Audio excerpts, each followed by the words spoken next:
February 26, 1991, 4 p.m., southern Iraq. A stretch of featureless, wind-scoured desert known on military maps simply as 73 Easting. A relentless Shamal wind is howling, whipping up a wall of sand and rain that reduces visibility to less than 1,000 meters. Inside the turret of a T-72 main battle tank, an Iraqi commander of the elite Tawakkalna division peers through his optical sights. He sees nothing but a brown swirling void. He is not worried. In fact, he is confident.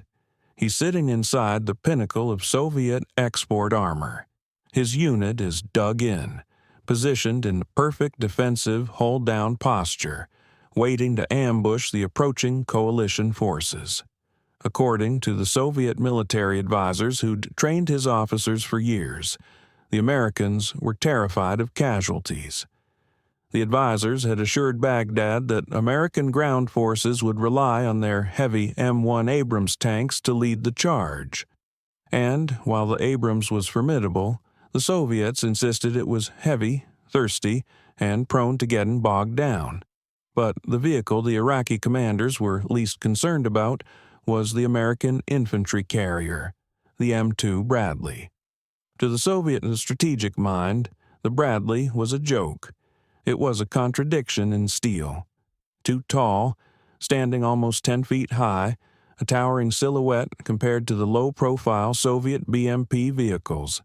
Clad in aluminum, a metal the Soviets mocked as flammable. An infantry carrier that tried to play at being a tank, a bloated project that had spent the 1980s being ridiculed by the American press and Soviet intelligence alike. The Russians called it a bus, a target, a coffin for 7 soldiers. The Iraqi commander checks his radio. Silence. The sandstorm provides perfect cover. If the Americans advance, they'll have to close to within visual range, point-blank range, where the T-72's 125mm gun can shatter them. Then, the impossible happens. What happened next would shake the foundations of Soviet military doctrine. Subscribe to War Chronicle X to discover the truth. The ghost that strikes from nowhere. There's no sound of approaching turbine engines, no trembling of the earth that signals a heavy tank battalion. Just a sudden, violent streak of light cutting through the sandstorm. 1,000 meters to the commander's left, a T-72 explodes. The turret, weighing 12 tons, is ripped from the hull and tossed into the air like a toy. The commander screams for his gunner to scan for targets. Where did the shot come from? Was it an airstrike? Impossible in this weather. Was it a mine? Another streak. Another explosion. This time, a BMP vehicle 200 meters to his right erupts in a fireball. The radio comes alive, but it's just a cacophony of panic. "We cannot see them," a voice screams. "They are ghosts." The Iraqi gunner frantically cranks the turret traverse. He looks for the muzzle flash of an Abrams tank. He looks for the low silhouette of an attacker. He sees nothing. The enemy is firing from beyond the veil of the storm, hitting moving targets with mathematical precision. Then a rhythmic thumping sound begins, like a jackhammer tearing through sheet metal. Thump, thump, thump, thump, thump. The commander looks through his periscope and sees tracers, hundreds of them, pouring out of the gray mist. They're not tank shells. They're 25mm rounds, smaller than a man's hand, but they're arriving with such ferocity and accuracy that they're stripping the optics off his tanks, shredding the external fuel drums, and punching through the thinner side armor of the Soviet-built machines. It is a slaughter. The invincible Republican Guard, the 4th largest army in the world, is being dismantled by an enemy they cannot see, using a weapon they do not understand. The panic inside Iraqi lines turned to total collapse within minutes. Subscribe to War Chronicle X to see what Moscow discovered. The horror Moscow couldn't explain. Within minutes, dozens of Soviet-made armored vehicles are burning. The few Iraqi crews who manage to return fire are shooting wildly into the sand, their shells disappearing into the gloom. They're fighting blind. But the true horror, the detail that would eventually make its way back to intelligence officers in Moscow and cause blood to run cold in the Kremlin, wasn't just the defeat. It was the nature of the killer. As the Iraqi commander bails out of his burning tank, choking on black smoke, he finally sees the shape emerging from the dust. It is not the terrifying M1 Abrams main battle tank. Rolling past the burning wreckage of his T-72 is the bus, the tall, boxy, aluminum M2 Bradley, the vehicle the Soviets had laughed at. The vehicle that was supposed to be a clumsy troop transport. It's rolling right through the defensive line, its turret spinning, engaging 2, 3, 4 targets at once. How? How could a lightly armored personnel carrier destroy a heavy tank from 3 kilometers away in zero visibility? How could a vehicle ridiculed for 10 years suddenly become the deadliest hunter on the battlefield? To the watching world, it looked like a miraculous victory. But to the Soviet generals watching from afar, it was something much worse. It was an anomaly, a glitch in reality. Physics said the T-72 should win this fight. Doctrine said heavy armor should crush the aluminum box. The footage and after-action reports that would soon flood into Moscow would trigger a quiet, desperate crisis. This wasn't just a lost battle. It was a signal that their entire understanding of armored warfare, carefully built since the 1940s, was based on a fatal miscalculation. The bus was not a joke. It was a predator, and they had no idea how it worked. The initial reports that reached GRU headquarters were treated as hysteria. Subscribe to War Chronicle X to discover why. Moscow's nightmare begins March 1991. GRU headquarters, Moscow. The ground war in the Persian Gulf had lasted exactly 100 hours. In that blink of an eye, the Iraqi army, a force equipped, trained, and modeled after the Soviet Red Army, had ceased to exist as a cohesive fighting force.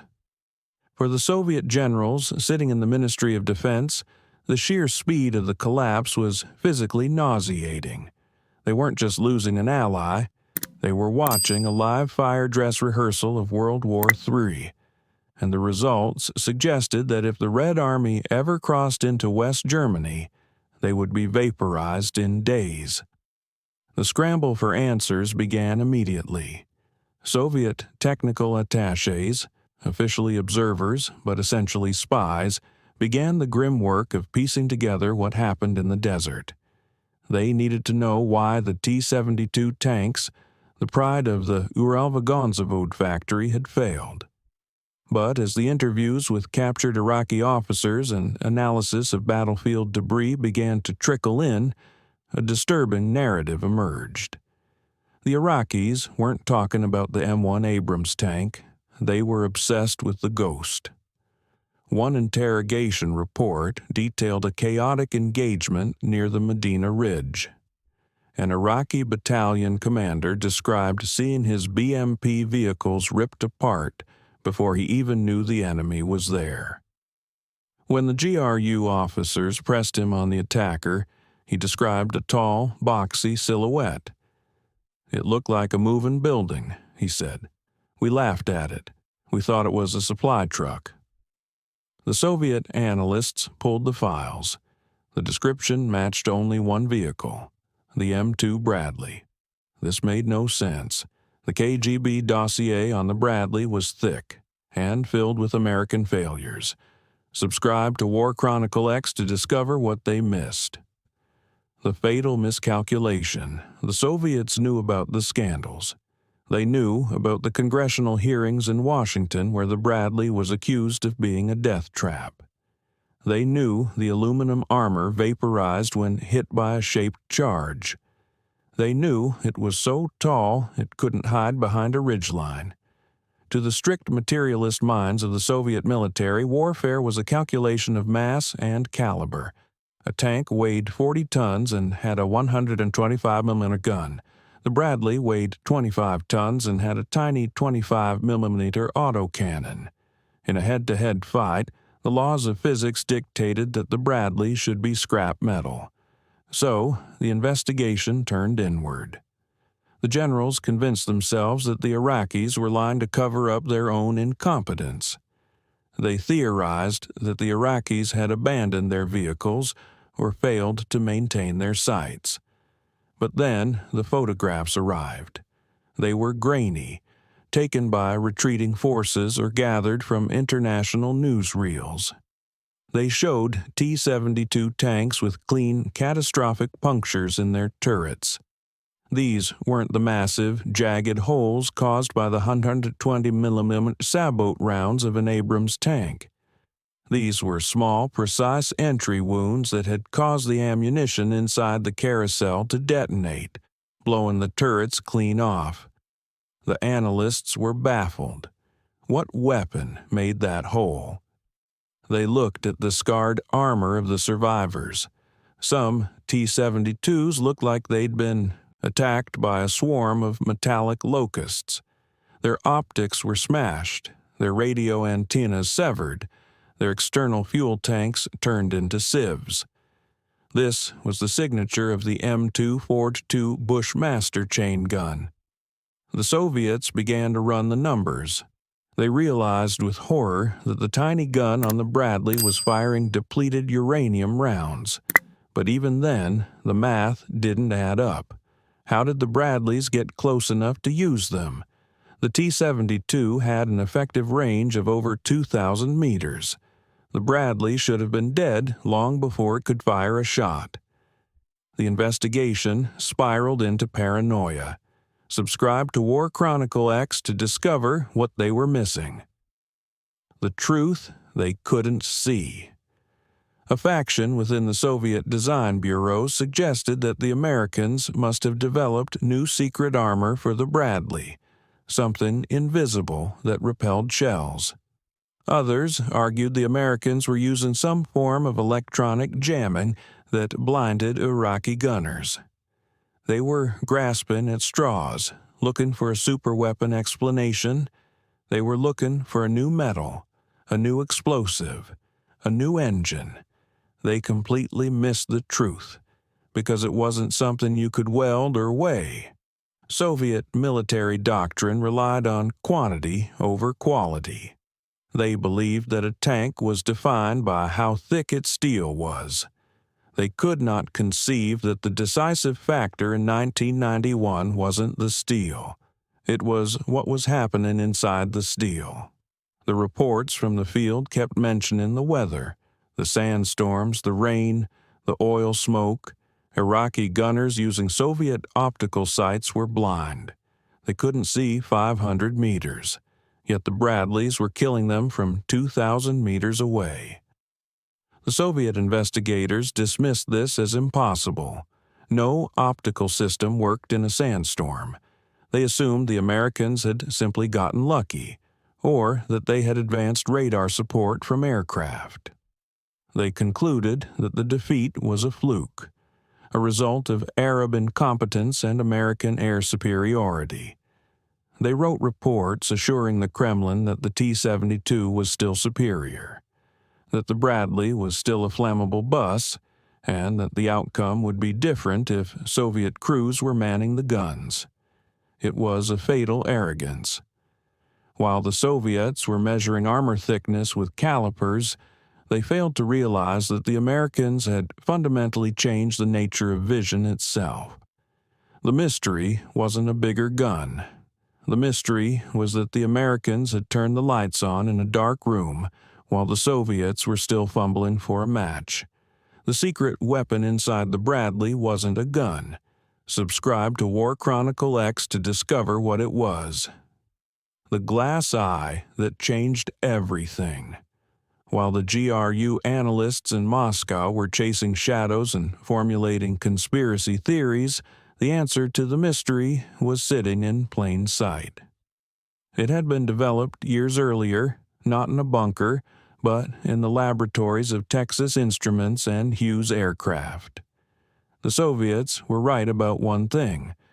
The M2 Bradley was a troubled child. During its development in the 1980s, it had been a political disaster, over budget, over schedule, and the subject of relentless mockery. Critics called it a rolling death trap because its aluminum armor could barely stop a heavy machine gun. But while the politicians argued about armor thickness, a different group of American engineers was quietly revolutionizing the way war was fought. They weren't focusing on how to survive a hit. They were focusing on how to ensure the enemy never got the chance to shoot. The secret weapon inside the Bradley wasn't a gun. It was a glass eye. It was called the Integrated Sight Unit, ISU. Inside this unassuming box on the turret was a piece of technology that the Soviet Union simply could not replicate at scale, the AN-TAS-4 thermal imager. To understand why this was the impossible variable, you have to understand how the Soviets saw the world. In 1991, Soviet night vision technology was still largely based on image intensification, taking the faint light from stars and moon and amplifying it. If it was pitch black, or if there was a sandstorm blocking the light, the Soviet sights were useless. They also used active infrared, which required the tank to shine an infrared spotlight, essentially a giant flashlight, invisible to the naked eye but visible to other scopes. Turning it on was suicide. It announced your position to everyone. The American thermal sights were different. They were passive. They didn't need light. They detected the heat radiation emitted by objects. The physics of this were a nightmare for the Soviets. Subscribe to War Chronicle X to understand why. Seeing through the storm, a T-72 is a massive engine wrapped in steel. It radiates heat like a furnace. Even if the tank is turned off, the steel retains the heat of the desert sun differently than the surrounding sand. To the gunner inside an M2 Bradley looking through that thermal sight, the darkness didn't exist. The blinding sandstorm at 73 Easting didn't exist. Thermal radiation passes through dust and smoke with ease. While the Iraqi commander saw a wall of brown dust, the American gunner saw a crisp, glowing white silhouette of a tank. It was like shooting fish in a barrel. The Bradley crews could see the heat signature of an Iraqi soldier's head from hundreds of meters away.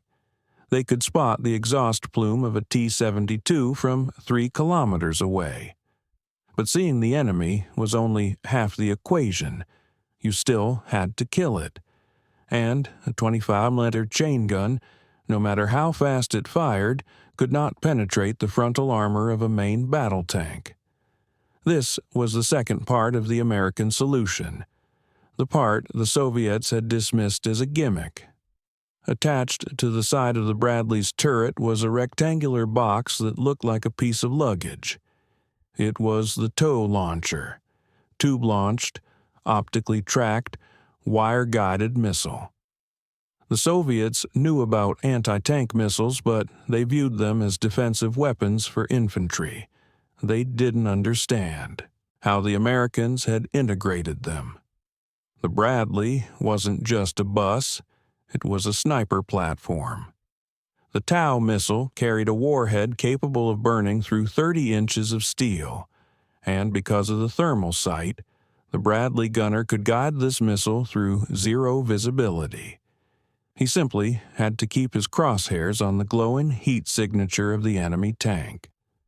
The computer did the rest, sending steering corrections down 2 thin wires trailing behind the missile. This was the ingenuity gap. The Soviets built tanks to fight other tanks in the slugfest.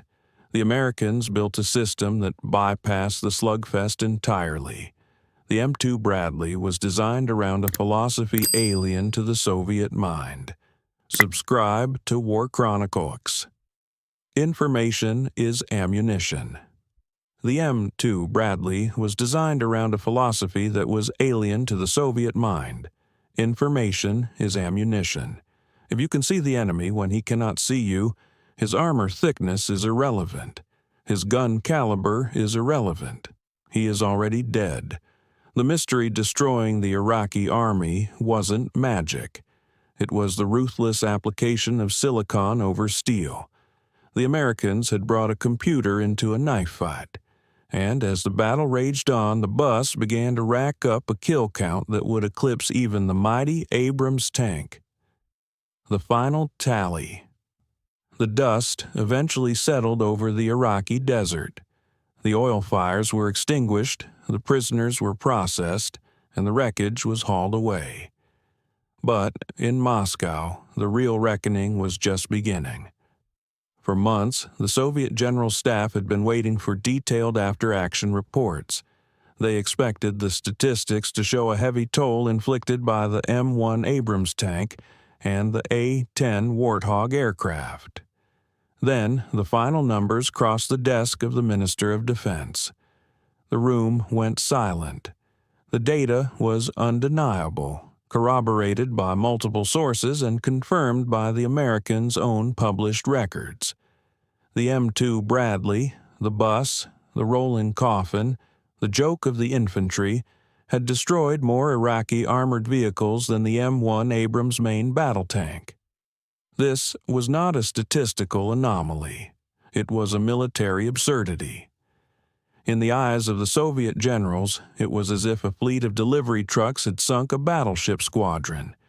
It defied every convention of warfare they'd been taught since the Battle of Kursk in the 1940s. The realization hit them with the force of a physical blow. Subscribe to War Chronicle X to discover what they learned. The end of an era. The Americans hadn't just built a better tank. They had rendered the entire concept of the tank duel obsolete. The shock moment came when analysts overlaid the engagement ranges on a map. They found that in many sectors, Iraqi T-72s had been destroyed before they even knew the battle had started. The T-72 had a theoretical maximum effective range of roughly 2,000 meters, but in combat conditions, especially at night or in smoke, that dropped to under 1,000 meters. The M2 Bradley's Tau missile had a range of 3,750 meters. The math was terrifyingly simple. The Bradley could sit nearly 4 kilometers away, completely invisible to Soviet optics, and guide a wire-guided missile into the turret of a Soviet tank. The missile took nearly 20 seconds to fly that distance, 20 seconds where the Soviet crew was alive, breathing, and scanning for threats, completely unaware that they were already dead. The Soviet generals realized they had built an army of short-sighted brawlers to fight an army of long-range snipers. The armor gap didn't matter. The gun caliber didn't matter. The Soviet tanks were dying before they could even load their guns. The humiliation deepened when the KGB Technical Directorate admitted the state of their own technology. They tried to replicate the American thermal sights. They failed. The Soviet electronics industry, lagging decades behind the West, simply could not produce the sensitive cadmium-mercury telluride arrays needed for high-resolution thermal imaging. They could build the heavy steel hulls, but they could not build the glass eyes. The lesson of the Bradley wasn't just about technology. Subscribe to War Chronicle X to understand what it meant. The lesson Moscow never forgot for the Soviet Union, which was dissolving in real time as these reports were being written in late 1991, this was the final nail in the ideological coffin. The lesson of the Bradley was not that the Americans had built a better vehicle. It was that the metrics of power had fundamentally changed. For 50 years, the Cold War had been a contest of heavy industry measured in tons of steel, millions of barrels of oil, and thousands of warheads. The Soviets were masters of this game. They could cast the biggest turrets and forge the strongest hulls. But the Bradley proved that the age of heavy industry was dead. The age of information warfare had arrived. The defeat of the T-72 by the Bradley was the defeat of the Soviet economy itself. The reason the Soviets couldn't replicate the thermal sights wasn't a lack of will. It was a lack of infrastructure. To build an AN/TIS-4 thermal sight, you didn't need a steel mill. You needed a sterile laboratory, advanced photolithography, and a computer industry capable of adhering to Moore's law.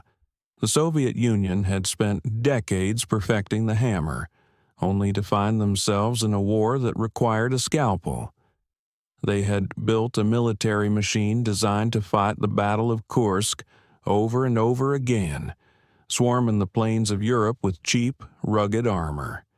The Bradley showed that a single computer chip guiding a 20-pound missile could stop that swarm dead in its tracks. The ghost that still haunts Russia. The psychological impact on the Russian military establishment lingers to this day. If you look at modern Russian military doctrine, you see the ghosts of 1991 everywhere. Their obsession with asymmetric warfare, their desperate modernization of electronic warfare suites, their reliance on tactical nuclear weapons to offset conventional weakness.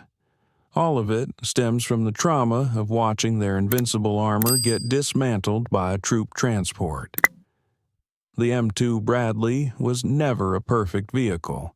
It remained controversial, expensive to maintain, and vulnerable to IEDs in later conflicts like the occupation of Iraq. But in the context of the Cold War, it was the ultimate vindication of Western technological philosophy. It proved that the bus was not a compromise.